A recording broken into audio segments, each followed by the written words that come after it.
ښځې بدنی تالاشي کړې، موږ هیڅ هم نشو کولی.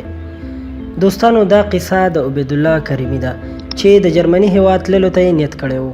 سلامونه مې قبول کړئ دوستانو، امید دی چې ټول به روغ جوړ یاستئ.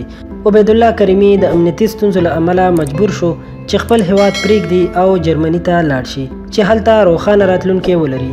کله چې تازه همدا پریکړه وکړه، له څو قاچاقیانو سره یې وکتل او هر یو د سرو او شنو باغونو په یادونې سره د عبیدالله اراده نوره هم مضبوطه کړه او سفر کولو ته یې ځان تیار کړو. عبیدالله زړه له کلي او کوره وشلو او د ضرورت سامان یې ځان سره واخیستو. د نیمروز په لور وخوځېدو. له نیمروز نه د ایران په لور حرکت کول یې د څو کلونو سختو سفرونو پیل و. د سفر د لومړیو ورځو سختۍ عبیدالله ته ثابته کړه چې لاره لرې او خطرناکه ده، او دا هم ورته روښانه شوه چې د قاچاقبرانو وعدې به وعدې پاتې شي که نه. هغه قاچاقبر چې عبیدالله ته یې د ایران تر پولې پورې د رسېدلو وعده ورکړې وه، هغه یې په نیمروز کې بل قاچاقبر ته تسلیم کړ، غټ اندام لرونکی سړی چې د ټولو مسافرو لپاره پردی و. عبیدالله وایي په زرو بدبختیو تهران ته ورسېدو.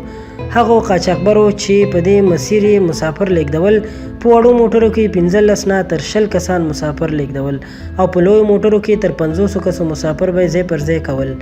د عبیدالله په خبره له ایران نه یې د ترکیې په لور حرکت وکړ، خو په دې اوږده لار کې څو تنو د لارې ملګرو یې د سفر د سختیو له امله خپل ژوند له لاسه ورکړ. عبیدالله وایي کله چې له ترکیې بلغاریې ته لاړل، 2 کورنۍ هم ورسره یوځای وي. عبیدالله او دوستانو یې په دې هیله چې دا کورنۍ ورسره دي ښایي ارام وي او فکر یې کاوه چې ډېر به یې ونه ځوروي، خو قضیه کاملا بل رقم رامنځته شوه. کله چې عبیدالله او د کاروان نور کسان د بلغاریې له ځنګلونو وتل، ځوان هلکان چې له خپل فامیل سره وو موبایل او خپل نور وسایل ښځو ته ورکړل چې د بلغاریې پولیس یې ترلاسه نه کړي. خو د بلغاریې پولیسو ځواکونو پرته له دې چې د ښځو حرمت وساتي، د ښځو بدني تالاشي وکړه او موبایلونه یې د کالیو نه لاندې ورته راوویستل. د عبیدالله په خبره هغه وخت ده او د کاروان نورو سړیو یوازې سیل کاو او هیڅ یې هم ونشو کولی، او دا تر ټولو دردونکې صحنه وه چې عبیدالله ورسره د سفر په اوږدو کې مخ شوی و. کوم کاروانونه چې د قاچاق له لارې ځي 50 نه تر 1.5 کسانو پورې وي، او هر یو له دې کسانو که د لارې په اوږدو کې له کومې ستونزې سره مخ شي، د قاچاقیانو په واسطه له کاروان نه بیلیږي او په ځنګلونو او دښتو کې پرېښودل کیږي. عبیدالله له څو سرحدونو او څو هیوادونو په تېرېدو بالاخره د خپلو خوبونو هیواد جرمني ته ورسېدو.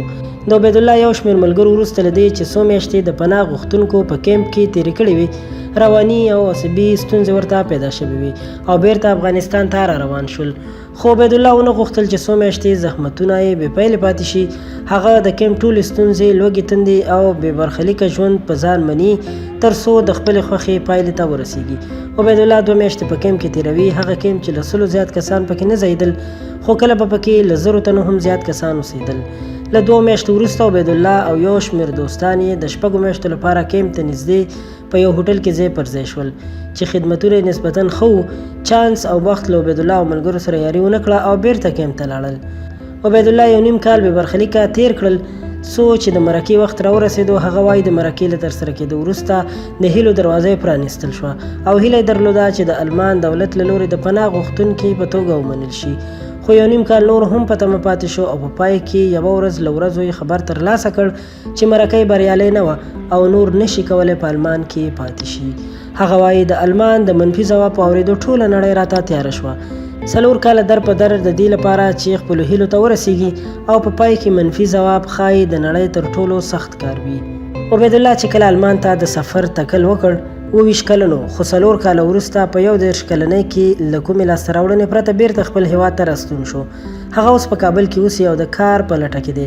وایي د قاچاقبرانو په غوړو کې څو مه تېروځئ، خو دا چې له هغو سختو شرایطو ژوندی راوتلی خوشحاله دی. ډېره مننه کوم دوستانو چې ویډیو مو راسره تر پایه وکتله. په دې هیله چې ستاسو به خوښه شوې وي او تاسو به ترې څه زده کړه کړې وي، نو ویډیو در سره ضرور لایک کړئ او که زموږ چینل کې نوي یاستئ مهرباني وکړئ زموږ چینل خامخا سبسکرایب کړئ. تر بلې ویډیو درنه اجازت غواړم. د الله په امان.